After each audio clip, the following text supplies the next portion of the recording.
वालेकुम सलाम।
स्टार्ट करूं?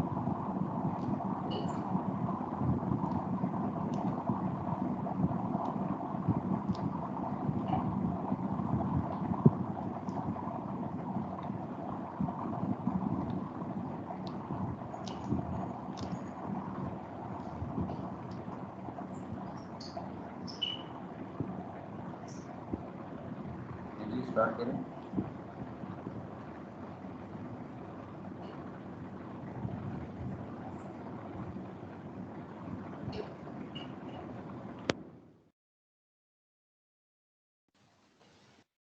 स्टार्ट करें? जी सर कर। जी सर कर दें। लास्ट टाइम हमने जो है वो फिर आवाज़ कम आ रही बहुत। लास्ट टाइम हमने टाइप्स ऑफ एरर पे छोड़ा था, ठीक है। अब जो है हम उस पर पढ़ेंगे इफेक्ट्स सर ऑफ।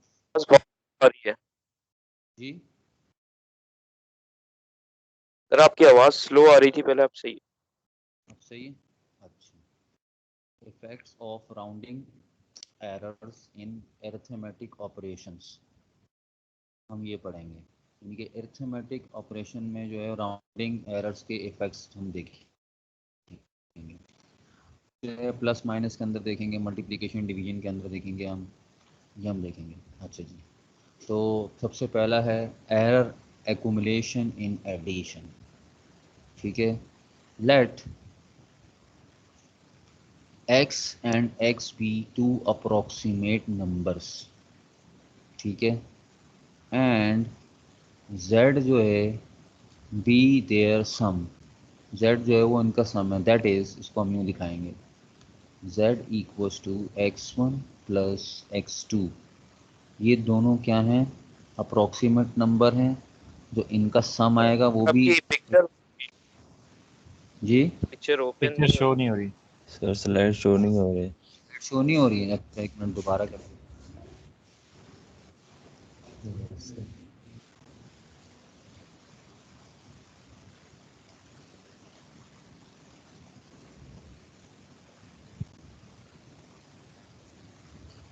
ये नजर आ रही है? No sir. नहीं, अच्छा एक मिनट रुक जाओ। सर फाइल एक्सप्लोरर पे अटका हुआ है।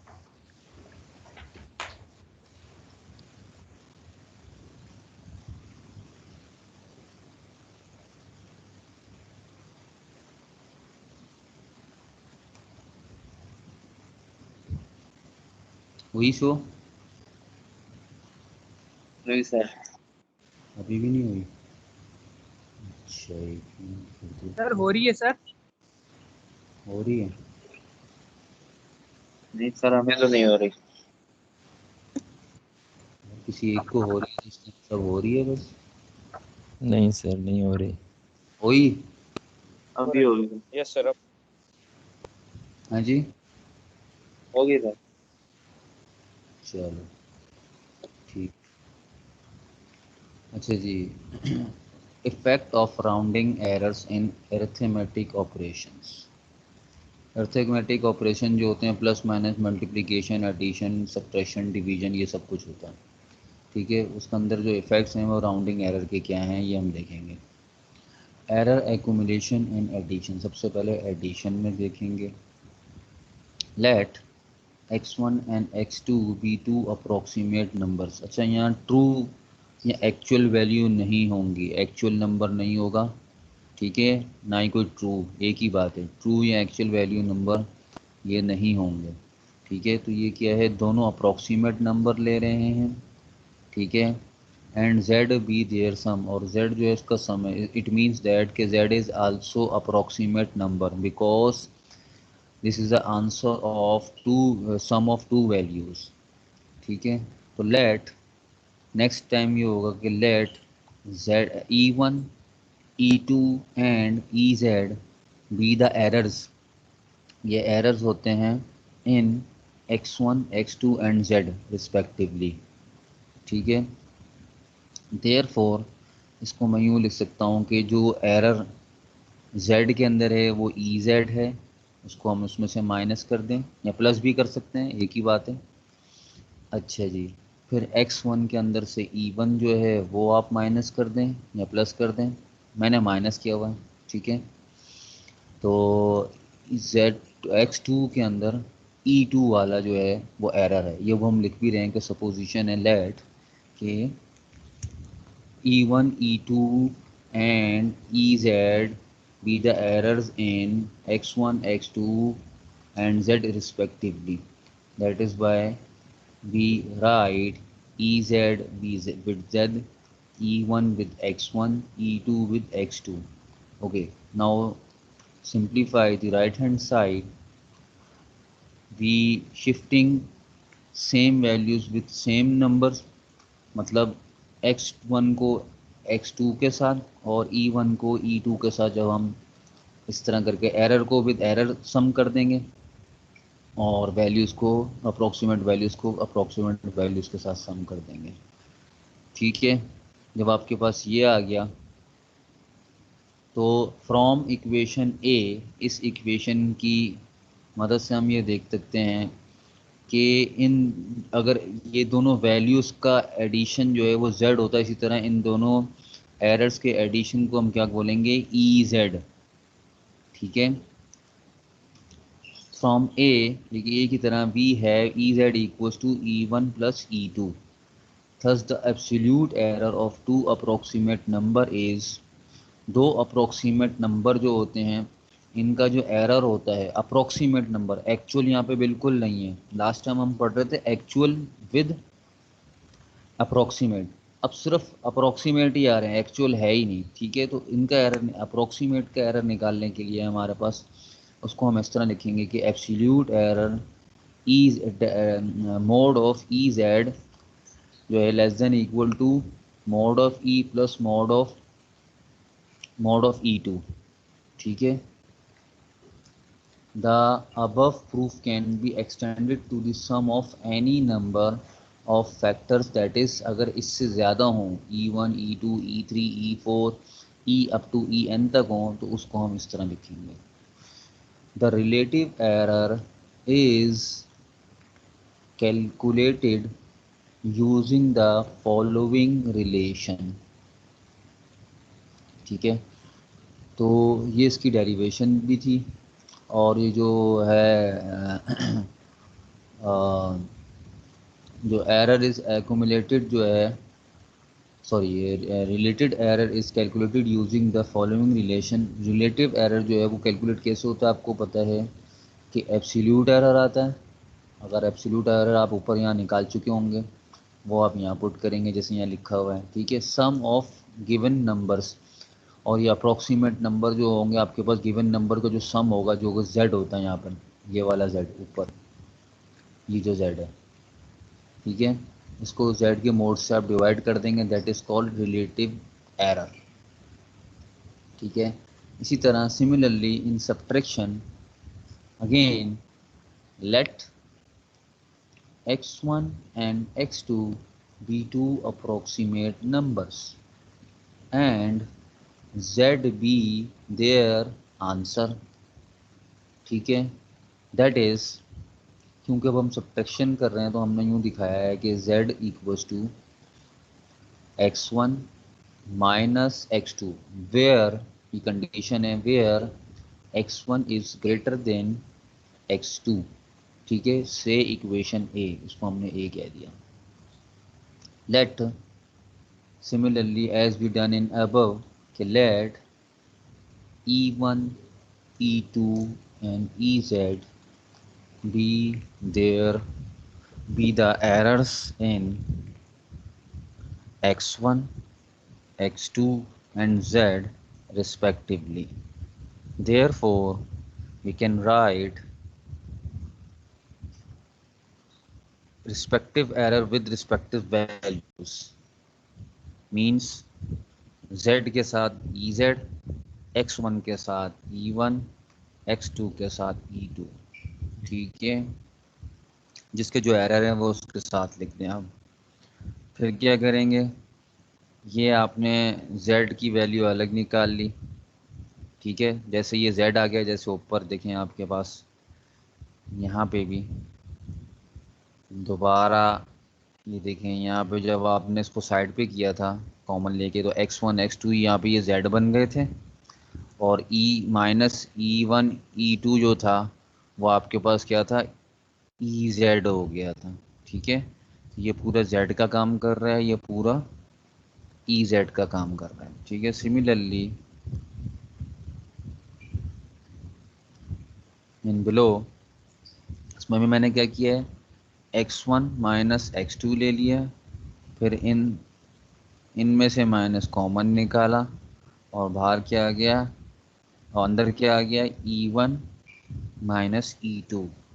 अगेन e1 माइनस e2 क्या है, फ्रॉम इक्वेशन ए के मुताबिक we have ez equals to e1 minus e2। ये अगेन जो है ये बिल्कुल ऐसे ही है जैसे ये z है, ये हो गया z के बराबर, और ez जो हो गया वो इसके बराबर हो गया, e1 माइनस e2, ठीक है। Thus the absolute error of two approximate numbers is, ये यूँ हो जाएगा। आपको ये बता दूं कि दोबारा से कि ये जो तरीका है, ये जब है, ये वाला फार्मूला आप एब्सोल्यूट का जब यूज़ करेंगे जब आपके पास एक्चुअल वैल्यू नहीं दी गई हो, दोनों की दोनों अप्रोक्सीमेट हो या सारी की सारी अप्रोक्सीमेट हो तो, और जो उससे जो आंसर आएगा वो भी अप्रोक्सीमेट आएगा। यानी कि जब मैं एडिशन करवाऊंगा इन दोनों के दरमियान या इन दोनों के x1 और x2 के दरमियान सब्ट्रैक्शन करवाऊंगा, तो आंसर जो आएगा इसका करस्पॉन्डिंग जो आंसर होगा, ठीक है, that is also approximate number, ठीक है। तो यहाँ पे अगेन दोनों का जो एब्सोल्यूट एरर था, in the resultant of either you are working on error accumulation in addition or error accumulation in subtraction. In both cases we use this absolute error, ठीक है। ez लेस देन और equal to या ae less than और equal to क्या आ जाएगा, mode of e plus mod of e2, ठीक है, जिस तरह यहाँ पे था। दोनों केसेस में ऐसे ही होगा, ठीक है। And the relative error is again relative error किसके बराबर होता है, equals to absolute error divided by sum of given numbers या given values, that is mod of z। ठीक है जी।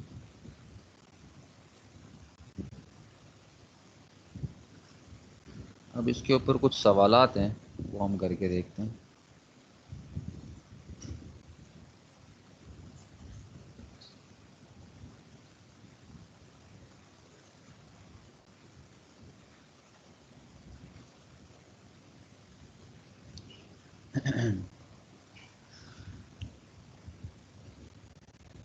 इफ द नंबर्स, अब यहाँ पे दोनों काम हो रहे हैं, एडिशन सब्ट्रैक्शन सब हो रहे हैं, ठीक है। इफ द नंबर, एक मिनट हम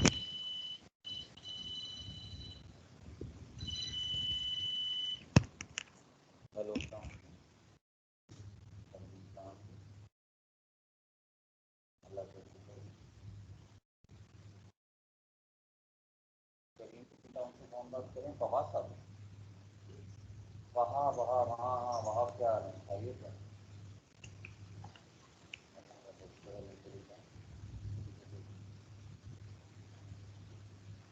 यार, वो उस टाइम जो हम मेरी बात हो रही थी और वो दोस्त ने मेरे बात की थी, तो यार वो मेरी डायरेक्ट तो नहीं हुई, वो एक दोस्त ने बात की थी, तो वो तो जो है वो ज़्यादा बता रहा है।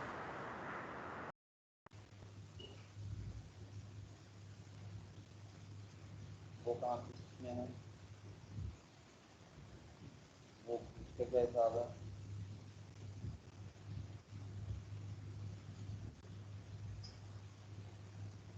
अच्छा, तो वो मतलब क्या क्या रेट है उसका? जी, 64 लाख दोनों हो गए। अच्छा, थोड़ा टाइम दो यार सोचने का मुझे।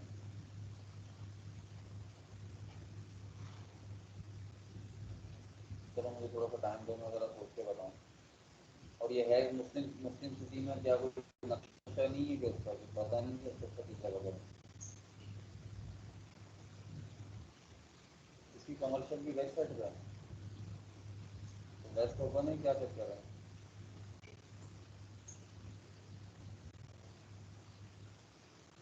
तो ईस्ट ओपन है, तो नहीं यार ईस्ट ओपन तो समझ में नहीं आ रहा। नहीं ईस्ट ओपन नहीं यार, अगर ईस्ट ओपन है तो ईस्ट ओपन नहीं, इसलिए मैंने कहा मैंने पूछ लूँ आपसे। ईस्ट ओपन समझ नहीं आ रहा। हाँ हेलो जी, समझा नहीं, हाई राइज क्या। अच्छा बड़ी बड़ी, तो कमर्शियल बना सकते, लेकिन यार वो ऐसा भी तो है ना कि सिर्फ ये नहीं कि रहना भी तो है ना वहाँ पे, तो रहने के लिए तो फिर वो ये है कि मेरा फर्स्ट सिटी है वो, ऐसा होता है कि वेस्ट ओपन टाइप की जगह होती है। चलो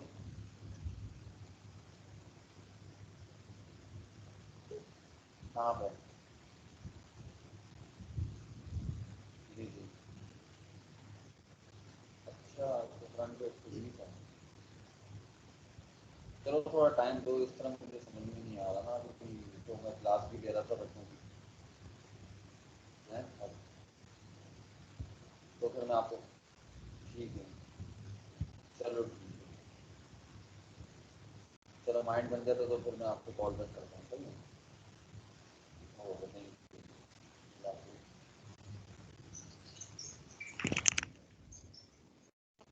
हेलो,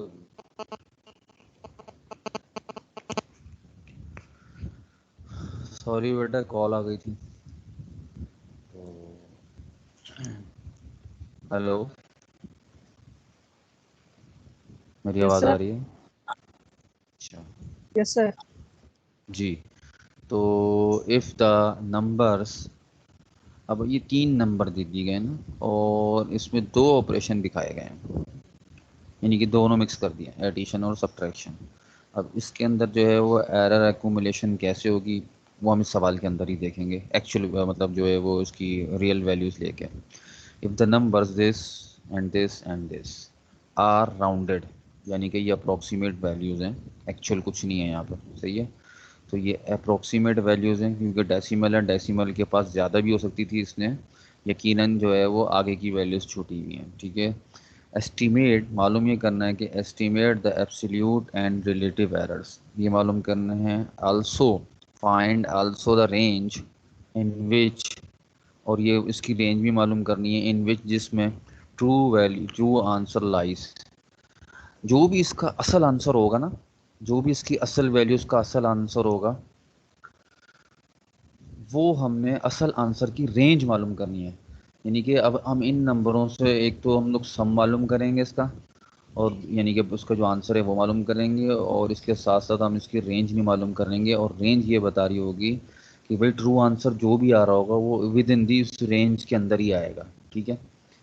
तो लेट x1 x2 इसको हमने कह दिया, और x3 तीसरी वाली को कह दिया, ठीक है। देन z जो होगा भी देयर आंसर होगा, ठीक है। z इक्वल्स टू बिल्कुल इसी तरह लिख दिया कि x1 पहले लिखा माइनस, फिर x2 लिखा, फिर प्लस, फिर x3 लिख दिया, ठीक है।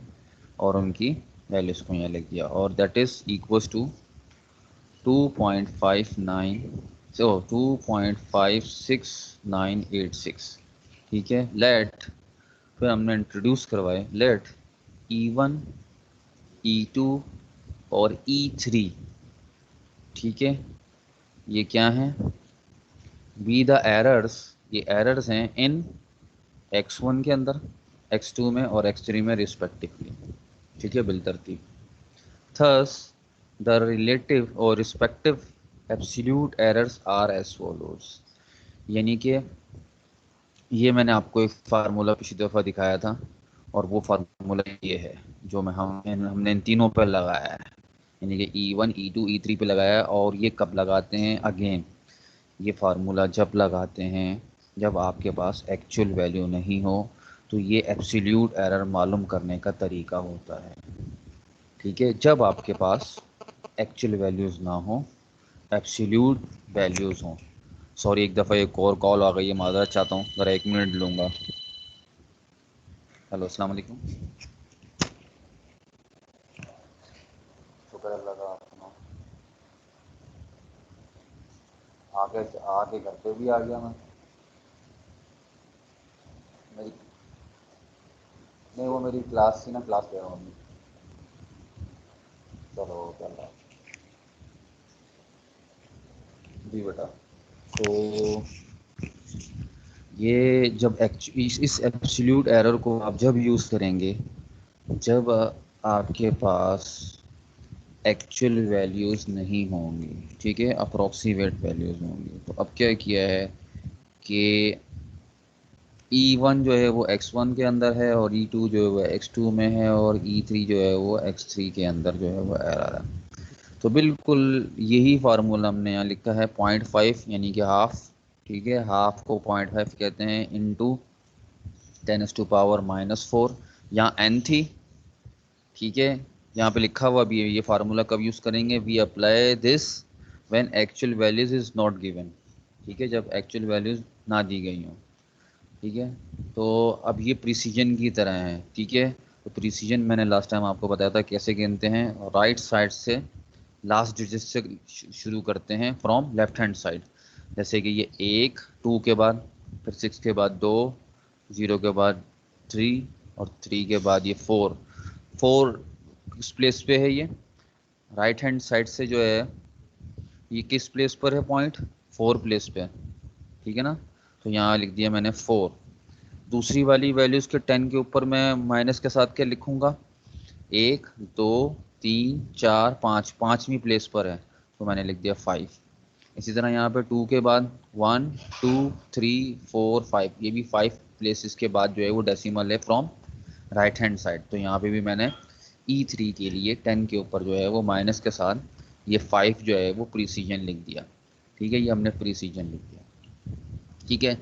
अब इसका आप एरर मालूम कर लेंगे। अब एब्सोल्यूट एरर क्या होता है, पीछे हमने अभी देखा है कि एब्सोल्यूट एरर होता है इन सब का, जितने भी एरर होते हैं इन सब का सम कर लें, जैसे यहाँ पर किया हुआ है।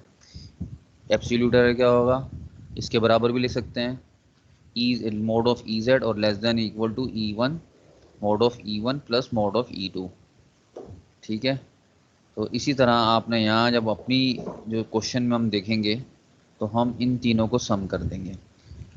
अब ये क्या हो जाएगा, एब्सोल्यूट एरर इक्वल्स टू या लेस देन इक्वल टू, ठीक है, ये क्या होगा, E one plus mod of E two plus mod of E three less than equal to. अब आपकी ये वैल्यूज़ आ जाएंगी, कौन सी वाली, पहले ये आ जाएगी, फिर बीच में प्लस साइन आएगा, फिर ये दूसरी वाली ये आ जाएगी, फिर प्लस साइन आएगा, ये प्लस साइन यही वाले, हाँ, फिर ये जो तीसरी आ जाएगी, ठीक है, तीसरी वैल्यूज़ यहाँ आ जाएगी, इन सबको सम करेंगे तो आपके पास ये आ जाएगा, क्या आ जाएगा, 0.6 इंटू 10⁻⁻⁴। ठीक है, ये आपके पास क्या आया, एब्सोल्यूट एरर। ठीक है जी, और ये एब्सोल्यूट एरर जो होता है एक्चुअल हाफ आ रहा है हमारे पास जी, सर। ये जो 1/2 और 0.5 आपने लिया है, ये एक ही बात है, निकालने में E2 निकालने में। ये फार्मूला नहीं है। सर, ये फॉर्मूले में। ओके, ठीक। थोड़ा सा आहिस्ता बोलो क्योंकि आवाज़ ना कट कट कर आ रही है मेरे पास, तो समझ नहीं आ रहा। सर बस यही पूछ रहा था कि ये फॉर्मूले में है या नहीं। फार्मूले में क्या नहीं है,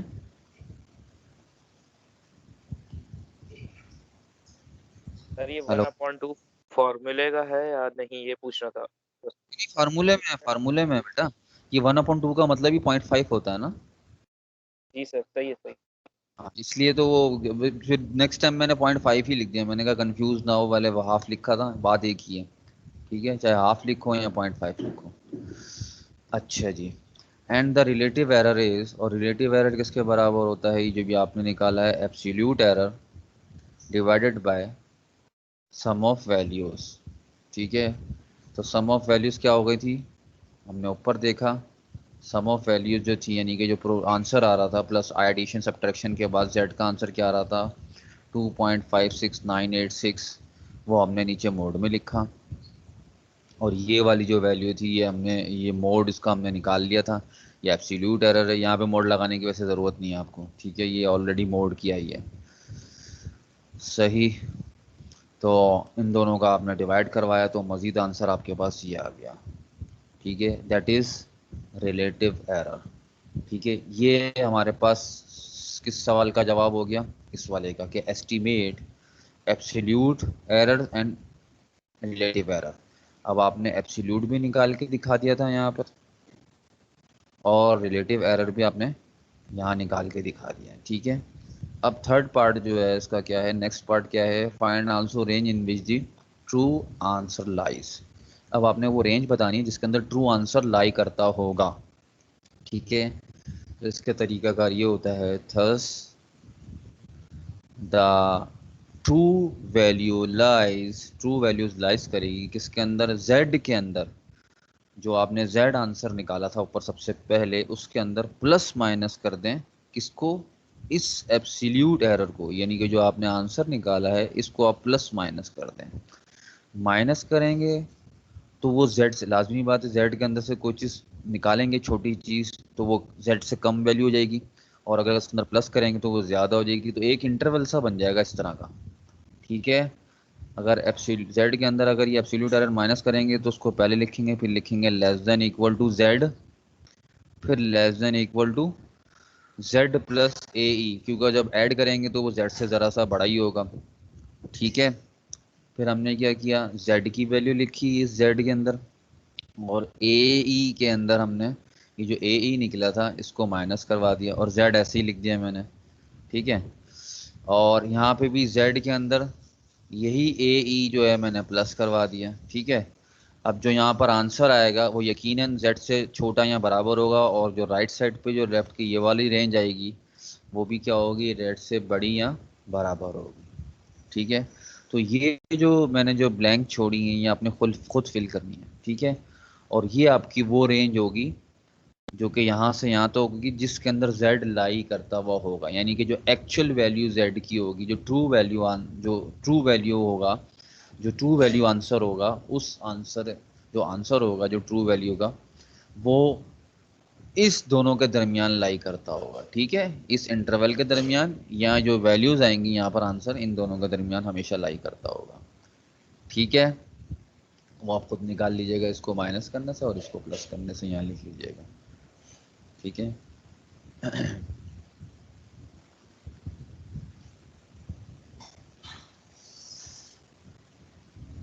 अब आप आ जाएं मल्टीप्लिकेशन की तरफ। Error accumulation in multiplication. Let x1 and x2 be the two approximate numbers and z जो है be their product, that is उसको हम यूँ लिख सकते हैं z equals to x1 into x2। ठीक है ना, मल्टीप्लिकेशन हम करवाने लगे इसकी, तो z x1 इंटू x2 जो है वो आपका जवाब जो होगा इसका z होगा। अब वो लिख रहा है let e1 e2 and ez be the errors in, ये इन वैल्यूज के अंदर x1 x2 और z के अंदर ये रिस्पेक्टिवली एरर्स होंगे। कौन? e1 e2 ez। Then z के अंदर जो एरर होगा वो z ez उसको दे देंगे, x1 के अंदर जो होगा वो e1 उसको एरर दे देंगे, और e2 जो x2 के अंदर होगा वो e2 एरर होगा, तो वो उसके साथ लिख दिया। बीच में वही मल्टीप्लिकेशन का साइन मौजूद है, क्योंकि ये ब्रैकेट है दोनों।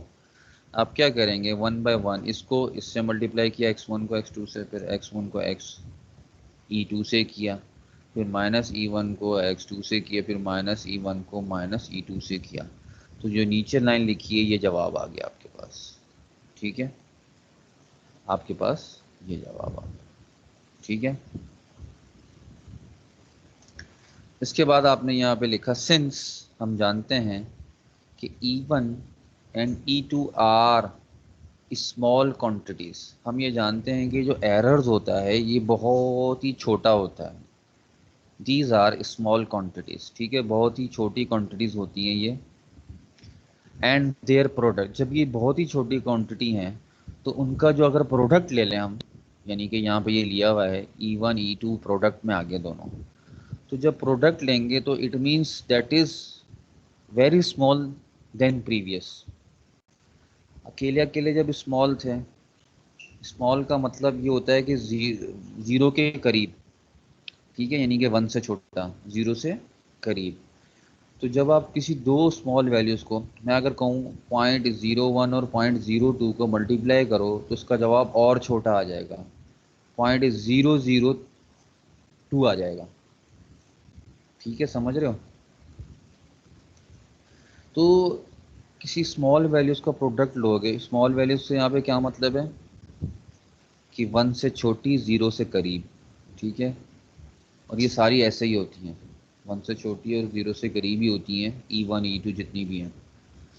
अगर उनका प्रोडक्ट लेंगे तो वो जो है वो उससे भी ज़्यादा स्मॉल होगा। दैट इज़ वाई, क्योंकि वो बहुत ही छोटा होगा, दैट इज़ वाई हम जो है उसको निगलेक्ट कर रहे हैं। That is why we neglecting this term, e1 e2 की जो टर्म को जो है वो हमने निगलेक्ट कर दिया फॉर आवर कैलकुलेशन। अब हमारे पास क्या रह गई, सिर्फ ये शुरू के 3 टर्म्स, 1 2 और ये 3, ये हमने लिख ली यहाँ पर। ठीक है, नेक्स्ट पेज पे गए।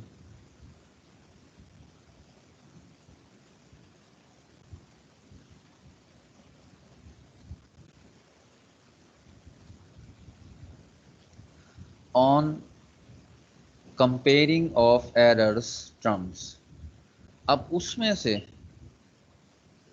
इसमें एक टर्म ज़्यादा थी।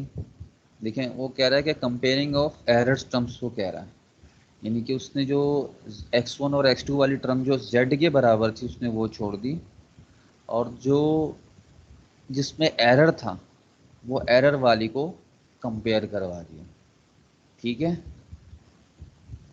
हम क्या लिखते हैं, z माइनस ई जेड, ठीक है। जेड तो आपके पास जेड जेड से कंपेयर होगी, यानी कि अपनी वैल्यूज से कंपेयर होगी। तो जेड किसके बराबर था? जेड जो एक्चुअली शुरू में हमने लिखा था वो x1 इंटू x2 के बराबर था, ठीक है। तो वो हमने नहीं लिया। On comparing of errors terms, जो एरर टर्म्स थी, लेफ्ट साइड पे एरर्स टर्म थी माइनस ई जेड, और राइट साइड पे टर्म्स थी वो माइनस x1 e2 थी और माइनस x2 e1 थी, ठीक है। तो माइनस माइनस दोनों साइड से कॉमन होने के बाद कैंसिल हो गए। अगर आपको दोबारा प्रीवियस में देखना है तो आप यहाँ देख सकते हैं, इसके अंदर देखें, ये दोनों के साथ, ये तो वेरी स्मॉल था इसलिए हमने ख़त्म कर दिया। अब यहाँ बचा, ये z से कंपेयर हो जाएगी, और ई जेड जो है वो अपनी एरर टर्म के साथ कंपेयर होगा, यानी कि इसके साथ और इसके साथ। यहाँ भी माइनस था और इन दोनों के साथ माइनस था, ये दोनों माइनस जो है वो बाहर निकल के कॉमन निकल है और इस माइनस के साथ कंपेयर हो कैंसिल हो गए। तो इसलिए हमने कहा है कि एरर को एरर की टर्म्स के साथ, इससे पहले भी यूँ आप लिख सकते हैं, ठीक है ना। जो हमने प्लस में एडिशन और सब्ट्रैक्शन वाली में भी हमने कैसे ई को जो है वो E1 और E2 से कैसे कंपेयर करवाया था, इसी तरह कि एरर टर्म्स से एरर टर्म को एरर टर्म से कंपेयर करवाना है, ठीक है, लिखा था। तो ये यहाँ पे भी क्या होगा, on comparison of error terms, आपने इसको ऐसे लिख लिया, एरर को एरर के साथ मैप करवा दिया। फिर कहा नाउ डिवाइडिंग बाय जेड। अच्छा, वहाँ पर जो था ई जेड जो है वो डायरेक्ट निकल आता था एडिशन और सब्ट्रैक्शन के अंदर, हाँ mode of E1 plus mod of E2 direct निकल आता था। E1 प्लस E2 डायरेक्ट निकल आता था ऑन कंपैरिजन पे, किसमें, एडिशन और सब्ट्रैक्शन में। लेकिन जबकि हमने मल्टीप्लिकेशन देखा है, यहाँ हमारे पास डायरेक्ट नहीं निकला। E1 और E2 के साथ एक्स्ट्रा टर्म भी आ रही हैं जो कि उसके मल्टीपल है x1 और x2। ये एक एक्स्ट्रा चीज़ आ गई, इसका मतलब हमारे पास एब्सोल्यूट एरर डायरेक्ट नहीं निकला। तो मल्टीप्लिकेशन में जो है और डिवीजन में जो डायरेक्ट एब्सोल्यूट नहीं आएगा, इसमें पहले बल्कि रिलेटिव एरर निकलेगा। और वो कैसे निकलेगा, वैसे निकलेगा। अब आप क्या करेंगे, टेकिंग z या divided by z on both side, ठीक है, divided by z on both side. इधर भी आपने डिवाइड कर दिया z और इधर भी आपने z डिवाइड कर दिया। अब z आपने देखो, z आप जानते हैं किसके बराबर होता है, x1 वन इंटू एक्स के। तो उसकी यहाँ पे हमने राइट साइड पे जो थी वो हमने दोनों वैल्यूज रख ली, x1 x2 x2 x2 x1 x2। ये वाला x1 इस वाले x1 से कैंसिल, ये वाला x2 इस वाले x2 से कैंसिल।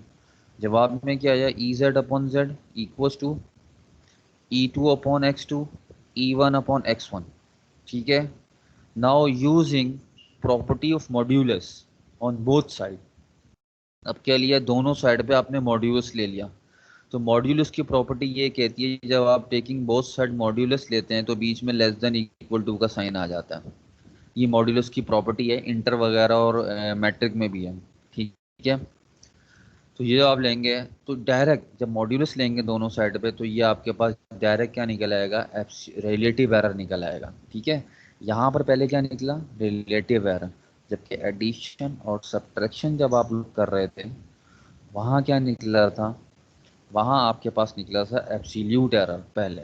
क्योंकि वहाँ पर जब आपने ये कंपेयर करवाया था ई जेड, तो डायरेक्ट E1 और E2 आ गया था जवाब में, ठीक है। लेकिन यहाँ पे ऐसा नहीं हुआ, यहाँ पे x1 और x2 भी इन्वॉल्व है। तो इसलिए हमने क्या किया, हमने बजाय एब्सोल्यूट एरर निकालने के हमने उसको रिलेटिव एरर निकालने को तरजीह दी। और वो कैसे कि बोथ साइड z से हमने डिवाइड करवा दिया, और जब डिवाइड करवाया तो देखा ये वाली टर्म जो है अगर हम इसमें मोड लगा दें दोनों तरफ तो यही चीज़ जो है वो रिलेटिव एरर बन जाएगी, और ये चीज़ रिलेटिव एरर बन गई, ठीक है। और मोड की प्रॉपर्टी क्या करती है कि इस इक्वल को जो है वो इनइक्वलिटी में चेंज कर देती है, लेस देन और इक्वल टू में। अच्छा, अब आपके पास क्या आया, आपके पास आया रिलेटिव एरर। इसका एक जवाब आ जाएगा आपके पास, ठीक है ना। इसका कोई जवाब आ जाएगा, जब आप एडिशन सब्ट्रैक्शन करेंगे जवाब आ जाएगा। या और क्या होगा, आर ई रिलेटिव एरर होगा। और एब्सोल्यूट एरर कैसे निकालते हैं, उसको उलट कर लो, ठीक है। एब्सोल्यूट एरर बराबर होता है relative error into mode of Z, जैसे पीछे किया था, देखें।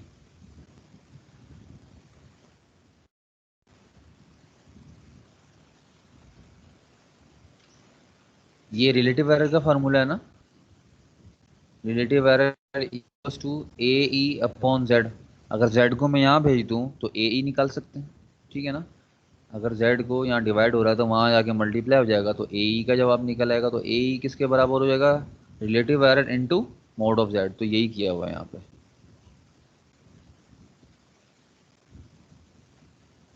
ठीक है जी। तो ए ई निकालने के लिए क्या तरीका है कि यहाँ पे जो नीचे डिवाइड हो रहा था जेड, मोड ऑफ जेड, उसको आपने वहाँ भेज दिया तो क्या निकल आया, एब्सोल्यूट एरर बराबर हो जाएगा relative error into mode of Z. तो इन दोनों को जब मल्टीप्लाई करेंगे तो आपके पास क्या आ जाएगा, एब्सोल्यूट एरर आ जाएगा, उसी फार्मूले से, सिर्फ क्रॉस मल्टीप्लिकेशन करने के बाद। ठीक है जी। अब ऐसा करें, ज़रा 5-8 मिनट ज़रा रेस्ट लेते हैं, उसके बाद दोबारा क्लास शुरू करेंगे, ठीक है। Okay sir.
सर है, चले गए?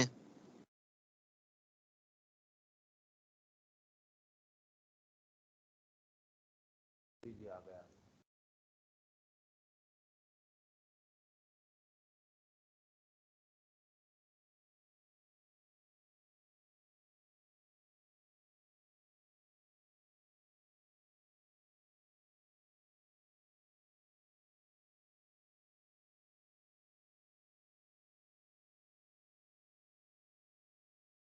इसके ऊपर हम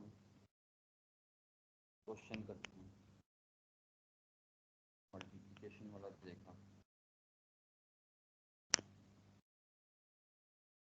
इसके ऊपर एक क्वेश्चन आया है, हम देखते हैं कैसे होगा। उसके बाद डिवीजन देखेंगे।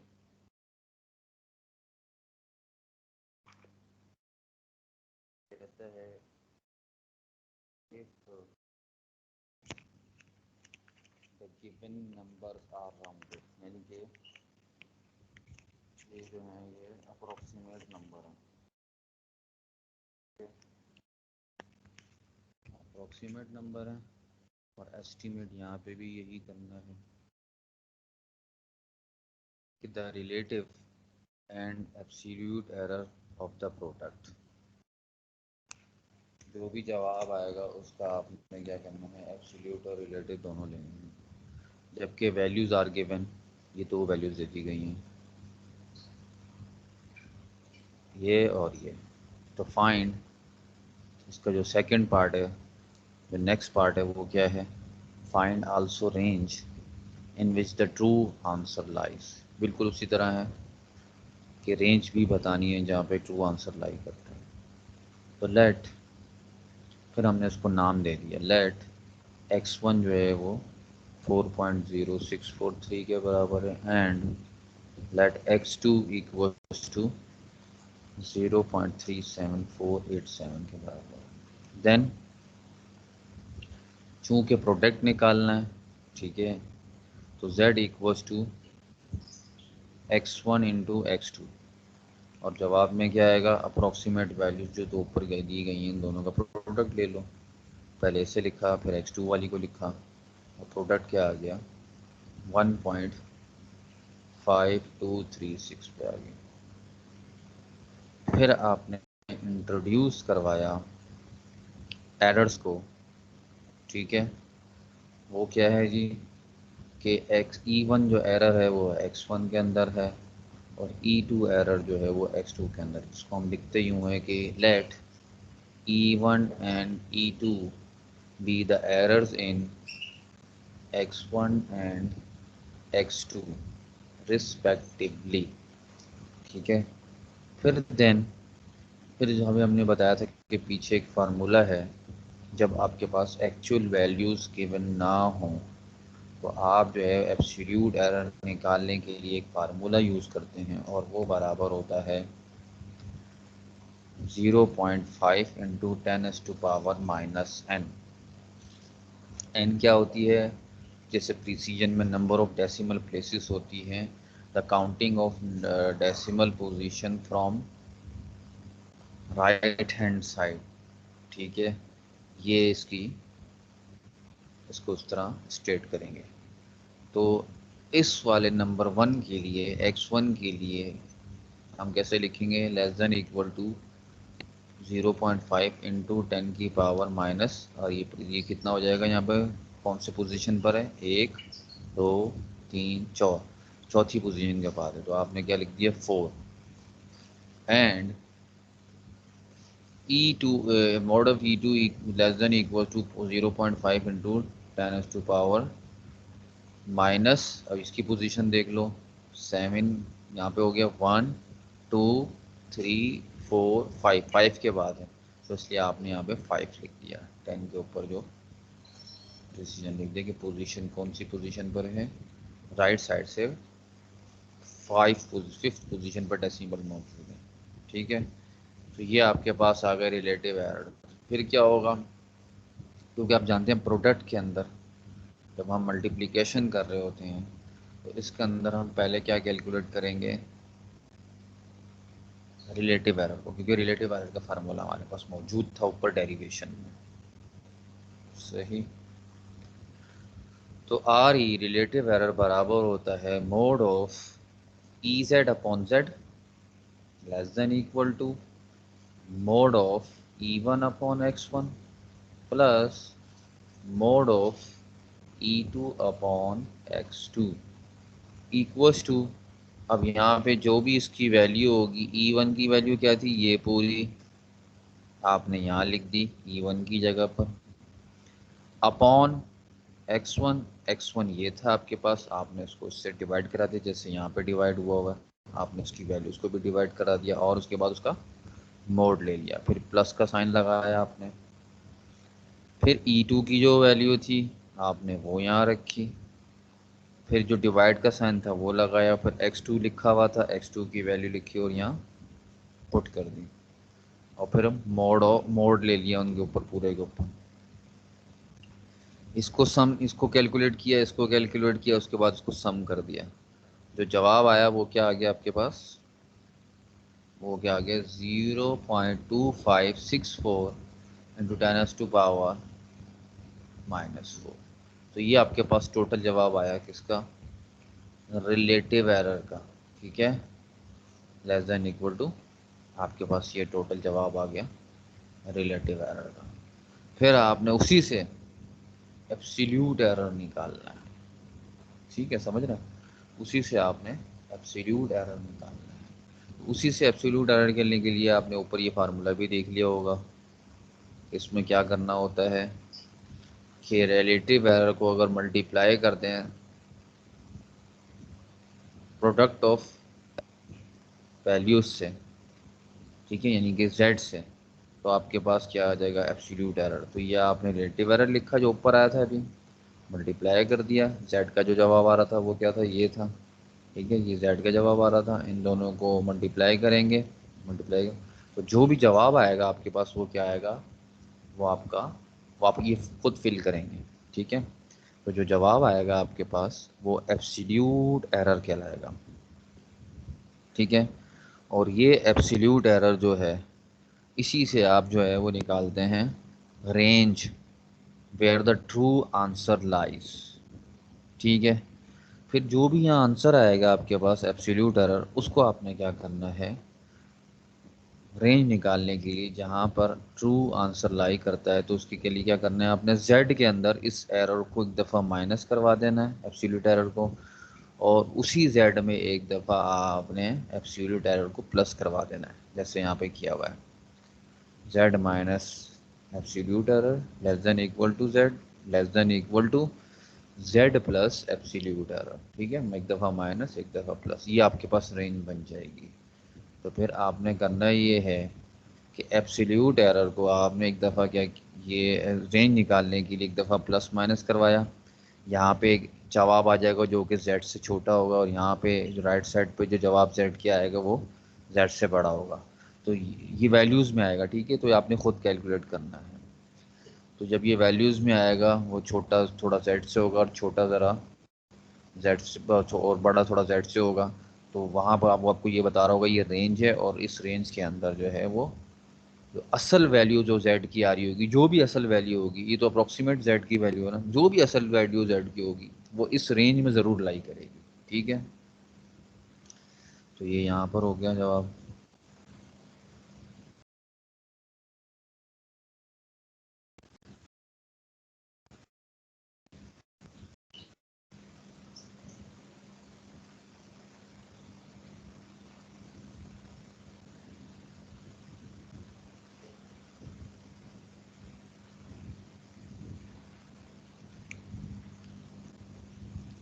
अब आप आ जाएं डिवीजन की तरफ, हम डिवाइड वाला करेंगे, इसका नाम है एरर एक्युमुलेशन इन डिवीजन।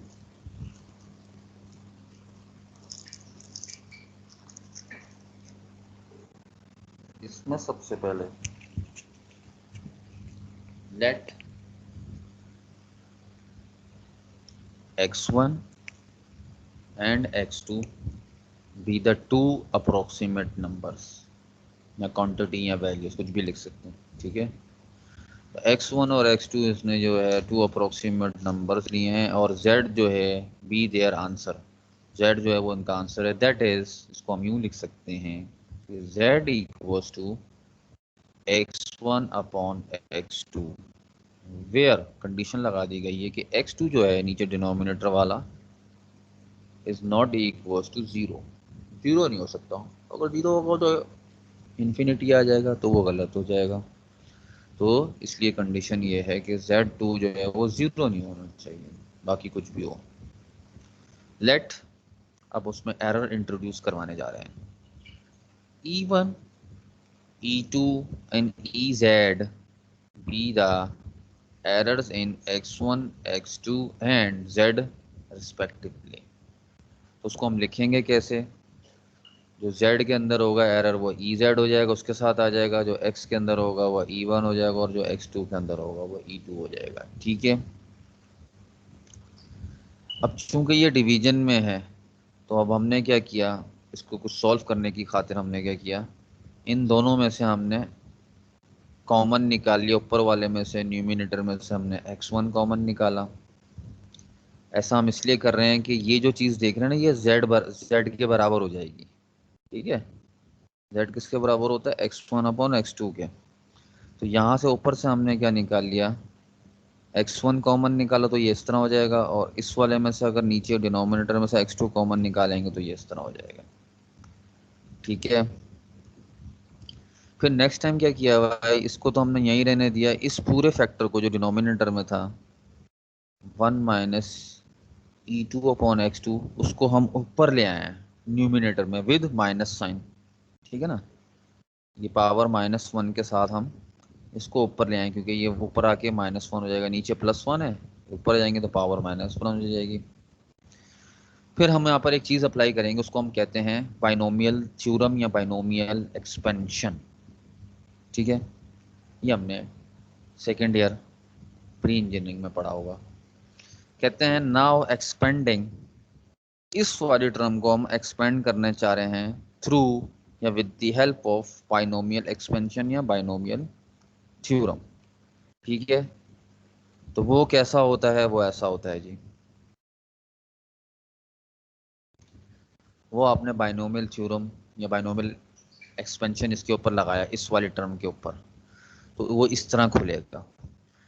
जब दो टर्म, बाइनोमियल का मतलब होता है दो टर्म, बाई का मतलब टू, नोमियल का मतलब नंबर्स। ठीक है, तो बाइनोमियल, तो दो नंबर्स के दरमियान जो है थ्योरम लगाया हमने। तो अगर बीच में पहला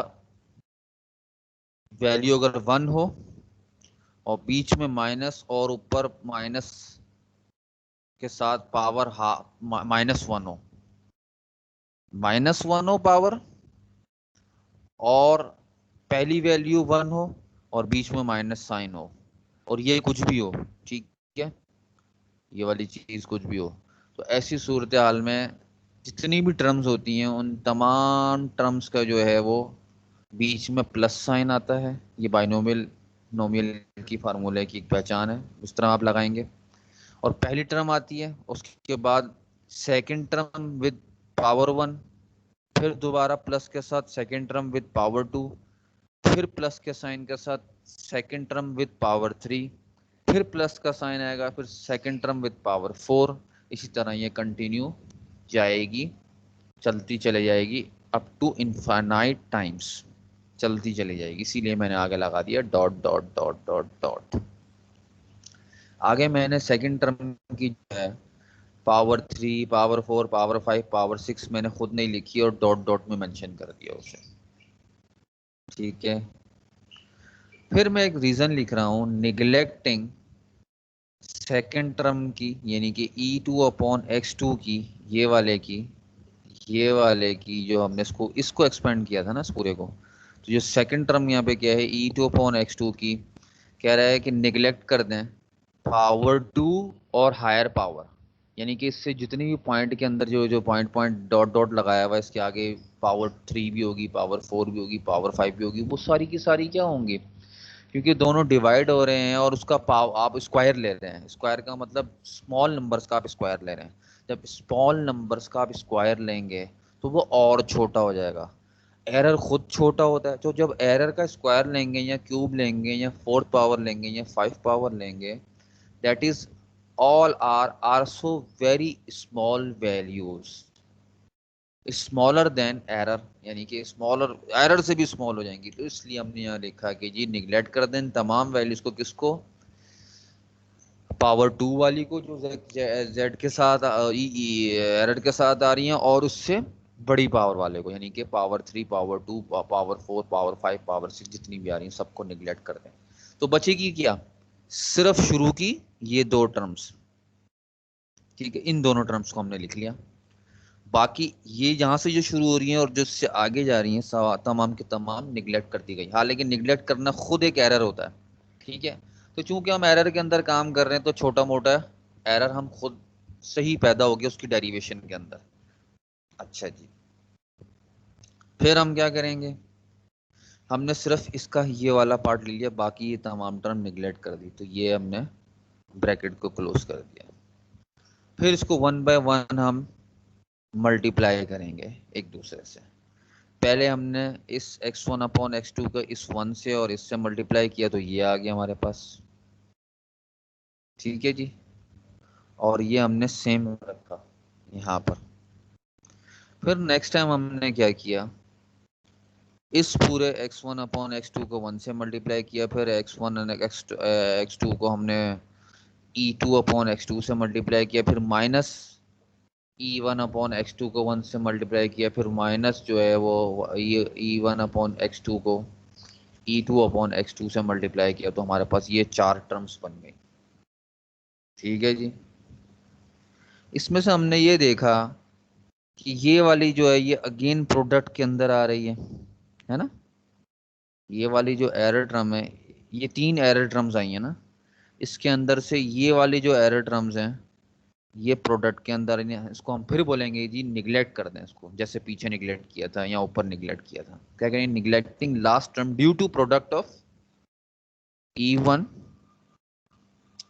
E2, ठीक है, मल्टीप्लाई बाय E1 इनके प्रोडक्ट की वजह से हमने इस वाली टर्म को निगलेक्ट कर दिया, क्योंकि ये भी these are very small terms, ठीक है, ये स्मॉल टर्म्स थी, इस वजह से हमने इनको हटा दिया। तो यहाँ पर ऊपर ये सारी को हटाया, और यहाँ पर ऊपर वाली इस स्मॉल टर्म को भी हमने हटा दिया, तो बचा क्या, 1 2, ये 3 वैल्यूज, 3 टर्म्स बच गई, तो हमने इन 3 टर्म्स को लिख लिया, सही।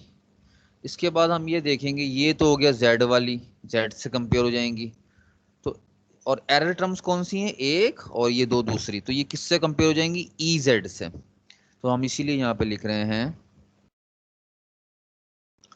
On comparing of error terms, error term को हमने कंपेयर कर दिया, इसको इन दोनों के साथ कंपेयर किया, ठीक है जी। इसको लिखा दोनों, यहाँ पर ये जो है इसको मैंने माइनस के साथ लिख दिया, कॉमन ले लिया ना, इन दोनों में से जब कॉमन लूंगा माइनस साइन, तो वो इस वाले माइनस साइन के साथ कैंसिल हो जाएगा, तो इसका मतलब ये है कि इसके साथ माइनस साइन आ जाएगा और इसके साथ प्लस साइन आ जाएगा जब कॉमन लेंगे।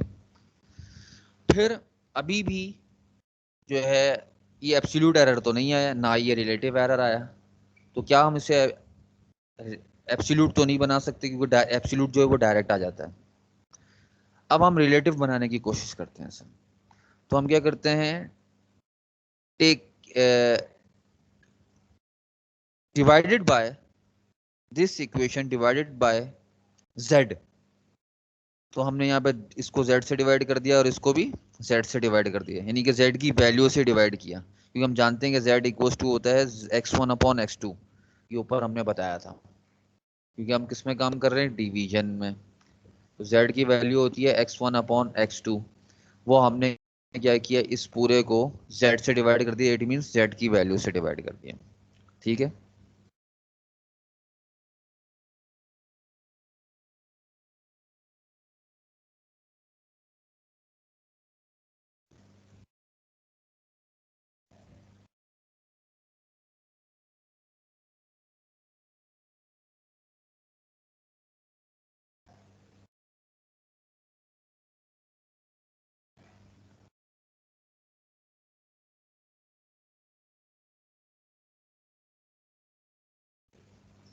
जी ठीक है जी। अब यहाँ पे डिवाइड का साइन था क्योंकि तो जब उसको रिवर्स कर देंगे, मल्टीप्लाई साइन बनाने के लिए क्या करते हैं, हमने ऊपर वाले को नीचे लिख दिया और नीचे वाले को ऊपर लिख दिया, यानी कि पीछे लिखा हुआ था डिवाइड का साइन था और x1/x2 था, तो हमने क्या किया, इसको मल्टीप्लाई बनाने के लिए x2/x1 कर दिया, अपनी आसानी के लिए साइन चेंज कर दिया, हमने ऊपर नीचे कर दिया इसको, तो ये क्या होगा, मल्टीप्लीकेशन में चेंज हो गया, ठीक है, साइन। फिर हमने क्या किया, इसको इससे भी मल्टीप्लाई करवाया और इस वैल्यू को इस सेकंड वाली से भी, सेकंड टर्म से भी मल्टीप्लाई करा। हुआ ये कि ये पहली वाली से मल्टीप्लाई कराने का x2 कैंसिल हो गया, तो e1 के नीचे अपॉन x1 आ गया, और ये जो x2 था ये नीचे वाले x2 स्क्वायर से कैंसिल हो गया, ठीक है, और x1 से कैंसिल हो गया, तो बचा क्या, e2/x2। तो यही तो आगे जाकर क्या बनता है, रिलेटिव एरर बनता है, अगर हम टेकिंग बोथ साइड क्या कर लें, एब्सोल्यूट ले लें, यहाँ एब्सोल्यूट लेंगे, सॉरी यहाँ मैं ये एब्सोल्यूट लगाना भूल गया, तो यहाँ पे आप प्रॉपर्टी ऑफ एब्सोल्यूट लगाएंगे, यहाँ पर आपने एब्सोल्यूट का साइन लगाना है, एक डंडा यहाँ खींचना है, एक लकीर यहाँ खींचनी है, ठीक है। तो उससे क्या होगा, यही चीज़ क्या बन जाएगी, रिलेटिव एरर बन जाएगी, और रिलेटिव एरर को एब्सोल्यूट एरर बड़ी आसानी से बनाया जा सकता है रिलेटिव एरर से, और आप जानते हैं कि एब्सोल्यूट एरर बराबर होता है relative error multiply by mode of Z, ठीक है, यहाँ से आपका एब्सोल्यूट एरर भी निकल आएगा। तो आपने देखा डेरिवेशन के अंदर किस तरह जो है ये बाइनोमियल थ्योरम के जरिए जो है डिवीजन वाले एक्यूमुलेशन को हमने वहाँ से हमने कैसे रिलेटिव एरर निकाला और कैसे एब्सोल्यूट एरर उससे निकाला हमने, ठीक है। ये तो हो गई इसकी डेरिवेशन। अब इसके ऊपर हम एक क्वेश्चन करेंगे और उसके बाद हमारी क्लास स्टॉप होगी, लेकिन उससे पहले मैं अटेंडेंस लेना चाहूँगा, ऐसा ना हो कि लाइट वगैरह चली जाए, तो पहले अटेंडेंस लूँगा उसके बाद क्वेश्चन करवाऊँगा, ठीक है जी।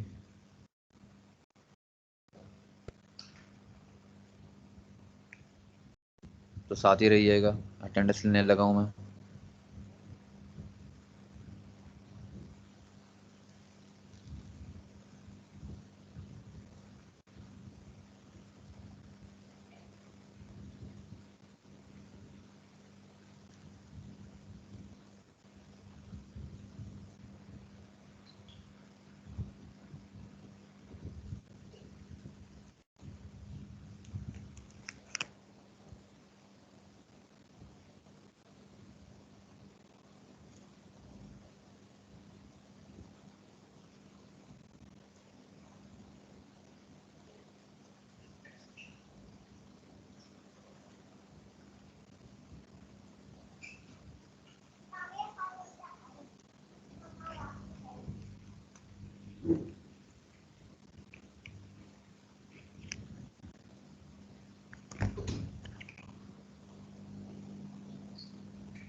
अस्सलाम वालेकुम सर।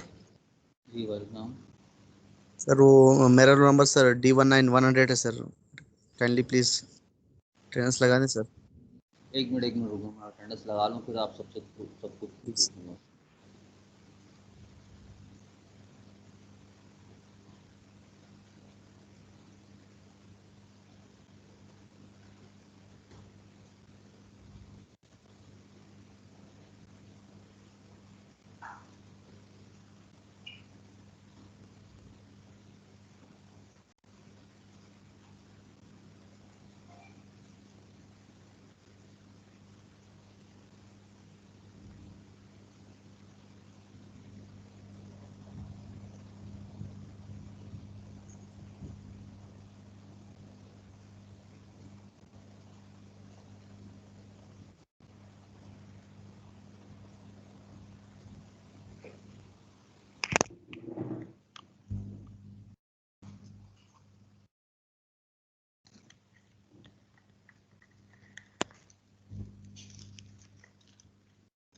यार एक बात सुनो, ये आप किसी से कह के ये सही क्यों नहीं करवाते? ये आप अभी जो मुझसे जो बात कर रहे थे, उनका क्या रोल नंबर है? Sir D19ES100 sir. Aahista Aahista यार, D19 ES100 sir. ES100। Yes sir. यार ये तो है ही नहीं। क्यों सर? 100 नंबर है sir, roll number sir, 19 batch का सर। 100 है। जी सर, क्यों नहीं है सर? क्या है, नाम क्या है? सैयद इनामुल आशा सर। किधर है यार?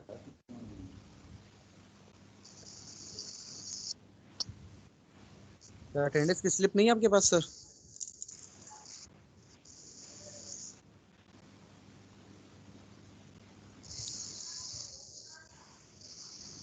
तुम्हारा तो रोल नंबर कहीं आ ही नहीं रहा।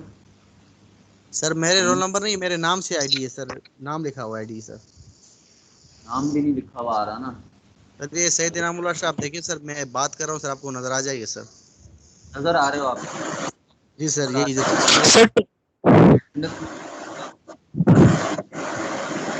सर सर टर्म बैक 52 भी लगा दें सर प्लीज। हैं? Sir term back 52, term back 52। Come back 52। अच्छा ठीक है सर जी। रोल नंबर 39 की लगा दें। क्यों? सर मैं हूँ, प्रेजेंट हूँ।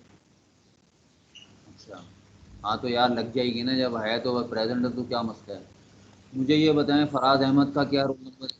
फराज अहमद का मसला आ रहा है क्योंकि उसका यार जितने भी नाम लिखे हुए हैं ना, मैं आपको बताऊं, फराज सर ये अहमद असल में किसी के रोल नंबर है उस पे आईडी पे, और किसी के नाम से है ना सर, इसीलिए कंफ्यूजन हो रही नाम है। कंफ्यूजन होती है क्योंकि आपकी जो है ना, है कि वहाँ पर जो है रोल नंबर लिखे हुए होते हैं जी और सर। यहाँ पर जो है यहाँ लिखा हुआ होता है, तो बड़ा प्रॉब्लम होता है। आप आईडी जो है ना अपने इसी नाम से बनाया करें। सर हम नाम आप रोल नहीं नंबर कर सकते ना सर, ये यूनिवर्सिटी वालों ने बनाई है ना सर, तो हमारे हाथ में नहीं है कि हम उसको चेंज कर सके। ट्राई भी कर रहे हैं लेकिन चेंज नहीं हो सकती है सर। चलो आप उनसे बोलो तो सही। आप अपने चेयरमैन साहब से बोलो, जैसे ये फराज अहमद हैं, हुसैन साहब हैं, ये सनी हैं और जुहेल अली सुल्तानी हैं, ये सारे जो हैं अपने रोल नंबर भी लिखवाएं और हमको बोलें सर इसको ना हमने हमारे रोल नंबर को रोल नंबर देते हैं, हमें नाम की जगह पे रोल नंबर बता दें हमें। अच्छा चले अभी तो आप बताएं ना। एक तो हो गया कि फराज अहमद ने मुझे बता दिया कि वो 52 हैं। नहीं सर, ठीक है। सर फराज मैं अहमद सर 60 मैं है। सानी ये सर सानी है, मैं सानी अमीन है ना, जो सानी अमीन रतानी सर, मैं हूँ टर्म बैक 52। अच्छा 52 आप हैं, ठीक है। अच्छा और जो है वो एक मिनट यार मैं लिख ही लेता हूँ। अच्छा, और ये फराज अहमद का क्या ना रोल नंबर है? सर ये ड्रम बैक 60। आप कौन है?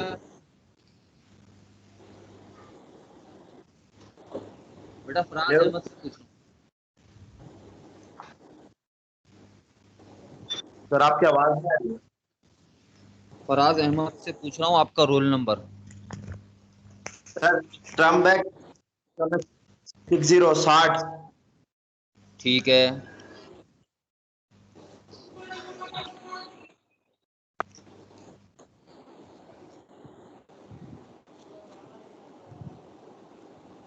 अब ये मिस्टर हुसैन बताएं रोल नंबर अपना।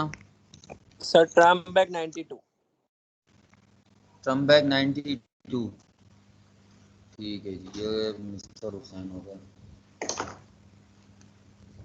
सर ये 100 लगी है ना सर?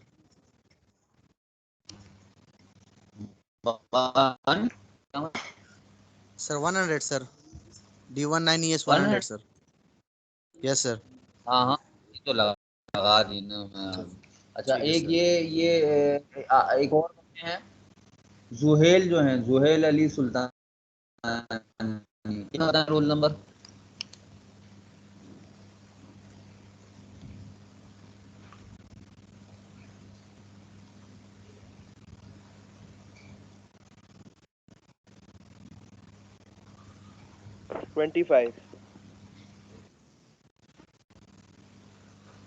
जुहेल अली सुल्तान।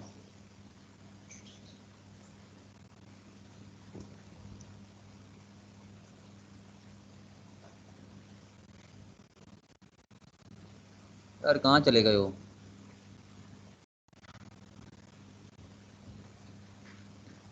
जुहेल अली।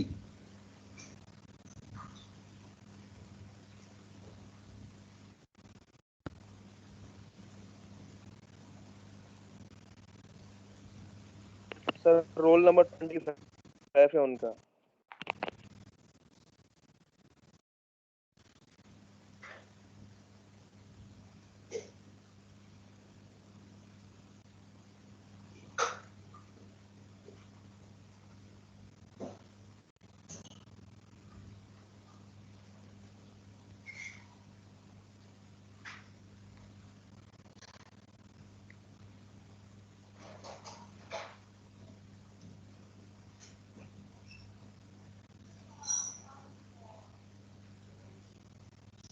जुहेल सुल्तानी बता दें।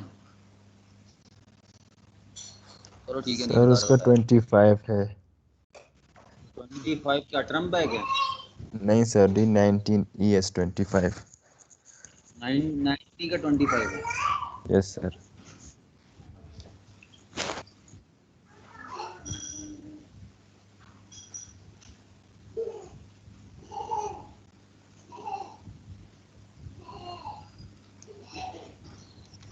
सर रोल नंबर 18 की लगा दें सर। तू मौजूद नहीं है क्या वो? Sir 61, roll number 61। मौजूद नहीं है आप लोग क्या? सर 71। आप लोग मौजूद नहीं हो क्या? सर मौजूद सर है सर, मौजूद हैं। ये आप स्टार्ट कर लें अटेंडेंस शुरू से। मौजूद हैं यार, उनकी लग गई है। इशू सिर्फ उनका आता है जिनके नाम का मसला होता सर सर ये Waqas Nasir 58 D19ES 58 Waqas Nasir. Sir recently पता नहीं रोल नंबर शो होते थे, एकदम से पता नहीं कैसे नाम शो होने लग गए हैं इनके। कभी है। एक कोई मिनट, मसला है तो कभी कोई। अभी आप रुको। वकास एक मिनट रुको ना। जी एक जी जी जी जी सर, कोई बात नहीं। मैं पहले ठीक कर दूँ दूसरी चीज़ें।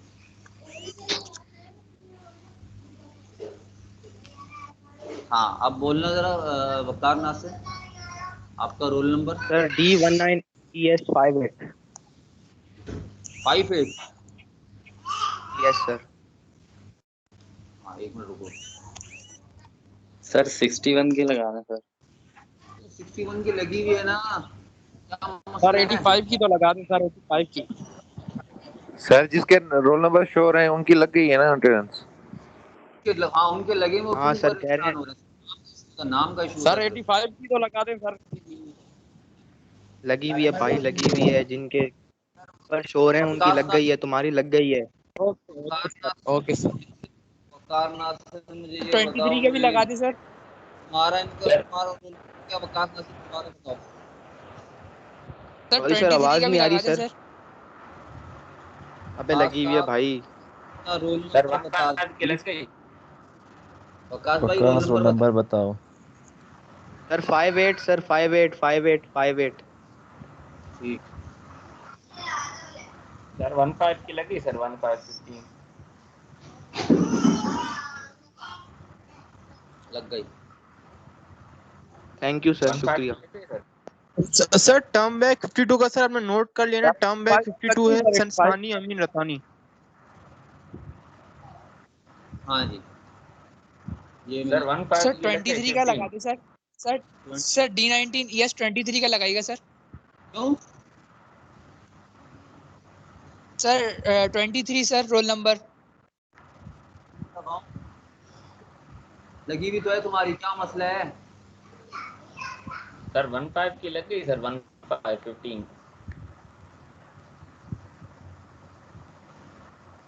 भाई सबकी लग ये सिर्फ नाम वाला, मैं कितनी दफा बताया है, सिर्फ नाम का इशू होता है, जिसके साथ नाम होता है उनके साथ इशू होता है, बाकी सबकी लग। सर रोल नंबर 25 मेरा नेम शो होता है। हाँ हो गया भाई, हो गया है। Thank you sir. अब सो के उठ के आए हो, तो पुकार रहा तो थे ही, अभी क्लास खत्म नहीं हुई है।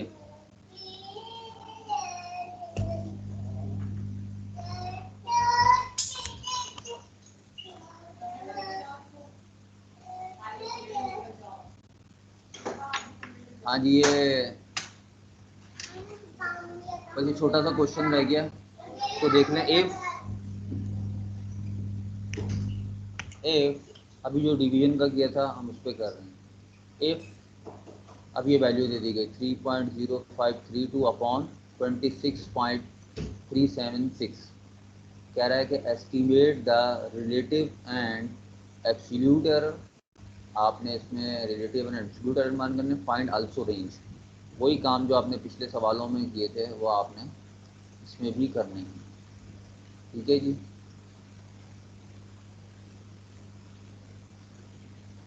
तो लेट कहेंगे आप कि x1 ये हो गया,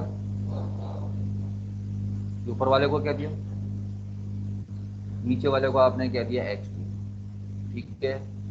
एंड देयर आंसर भी z equals to x upon x2 को आपने यहाँ पे डिवाइड करवा दिया जैसे ऊपर हुआ है। इक्वल्स टू जवाब क्या आया 0.1158, दैट इज योर z, ठीक है। ये आपका डिवीजन का आंसर आया, ठीक है। उसके बाद क्योंकि ये दोनों अप्रोक्सीमेट नंबर्स थे, ठीक है, इनके जो है वो एरर किस तरह निकाले जा सकते हैं, आपने उसका फार्मूला देखा हुआ है कि 0.5 इंटू 10⁻⁴। यहाँ पे काउंटिंग करने के पॉइंट डेसिमल कौन सी पोजीशन में मौजूद है, फ्रॉम राइट हैंड साइड 1 2 3 4, आपने 4 लगा दिए यहाँ पर। ये कितने के बाद मौजूद है, 1 2 3, 3 के बाद मौजूद है, तो यहाँ पर आप क्या लगाएंगे -3। ये गलत लिखा हुआ है, ठीक है, 5 नहीं आएगा, ये गलत लिखा हुआ है, पॉइंट -3 आएगा यहाँ पे, आप खुद सही कर लीजिएगा, ठीक है। यहाँ पे जो 10 के ऊपर -5 लिखा हुआ है ये गलत है, यहाँ पर आएगा -3। उसके बाद आपने रिलेटिव एरर के अंदर पुट कर देनी है वैल्यूज। रिलेटिव एरर बराबर होता है absolute error of EZ upon Z less than equal to absolute error of E1 upon X1 plus absolute error of E2 upon X2, ठीक है। ये E1 की जगह पर आपने ये पूरी वैल्यू लिख देनी है, यहाँ पर E2 की जगह पर आपने ये पूरी वैल्यू यहाँ लिख देनी है, X1 की जगह पर आपने उसकी X1 की वैल्यू उठा के यहाँ पेस्ट कर देनी है, और X2 की जगह पर आपने ये वैल्यू X2 की वैल्यू पुट कर देनी है। उसके बाद इसको आपने डिवाइड करना है, फिर इसको डिवाइड करना है और आपस में सम कर देना है। जब सम कर देंगे तो एक जवाब आएगा, उसको मैंने यहाँ पे स्क्वायर कह दिया या रेक्टेंगल कह दिया, ठीक है। ये हो गया आपका रिलेटिव एरर, जो भी जवाब आएगा वो रिलेटिव एरर होगा। फिर आप एब्सोल्यूट एरर उससे कैसे निकालेंगे, एब्सोल्यूट एरर निकालने के लिए आप क्या करते हैं, एब्सोल्यूट एरर बराबर होता है relative error multiply by mode of z, ठीक है। ये भी गलत फार्मूला लिखा हुआ है, ठीक है। जब रिलेटिव एरर पहले निकल आता है तो एब्सोल्यूट एरर निकालने के लिए ऊपर ही बताया है, फिर भी नीचे गलत लिख दिया है कि एब्सोल्यूट एरर बराबर होता है relative error multiply by absolute of z। तो यहाँ पर आपने इस फार्मूले की जगह पे वो लिखना है, ठीक है। एब्सोल्यूट एरर आपका बराबर हो जाएगा, ये खत्म कर देंगे नीचे से, यहाँ आएगा relative error multiply by mode of z, multiply होगा, ठीक है। उससे जो जवाब आएगा वो मैंने सर्किल कह दिया, वो हो गया आपके पास एब्सोल्यूट एरर। अब आपके पास ये रिलेटिव एरर एब्सोल्यूट एरर भी आ गए, और एब्सोल्यूट एरर, अब रेंज निकालने के लिए क्या करेंगे, यही एब्सोल्यूट जो जवाब आया होगा आपने, वो आपने माइनस करवाना है जेड में से और प्लस करवाना है जेड में से, फिर आपके पास एक इंटरवल बन जाएगा, यानी कि एक रेंज बन जाएगी, और वो रेंज होगी जहाँ पर क्या ट्रू आंसर लाई करता होगा। ठीक है, ये आपका यहाँ पर जो है वो कंप्लीट होता है ये जवाब, और आज का लेक्चर भी ख़त्म होता है। तो ये तमाम एक्यूमुलेशन हमने आज कर ली हैं। error accumulation in addition, error accumulation in subtraction, error accumulation in multiplication, error accumulation in division या quotient। ठीक है, ये हमने सारे कर लिए हैं, तमाम जो है वो अरिथमेटिक ऑपरेशंस कर ली हैं। तो यहाँ पर क्लास ऑफ होती है, इंशाल्लाह जो है वो अब हम नेक्स्ट क्लास में मिलेंगे। इसकी जो ये जो मैंने आपने पढ़ा है हमने, इसको मैं ग्रुप में शेयर कर दूँगा। ठीक है, तो कोई सवाल है तो बताएं, नहीं तो ओके, अल्लाह हाफिज़। 1 मिनट देता हूँ, अगर कोई सवाल है तो बता दें। मैं आपके पास 1-2 मिनट है।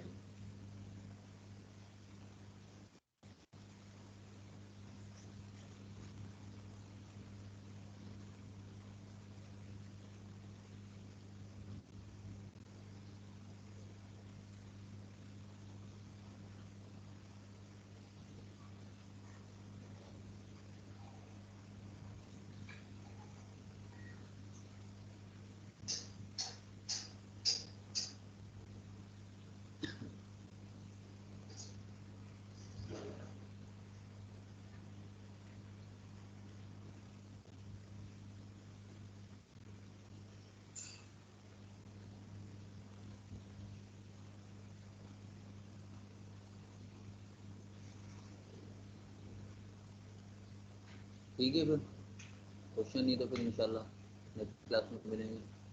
ओके, बाय, अस्सलाम वालेकुम। वालेकुम सलाम। सर रिकॉर्डिंग स्टॉप करते हैं।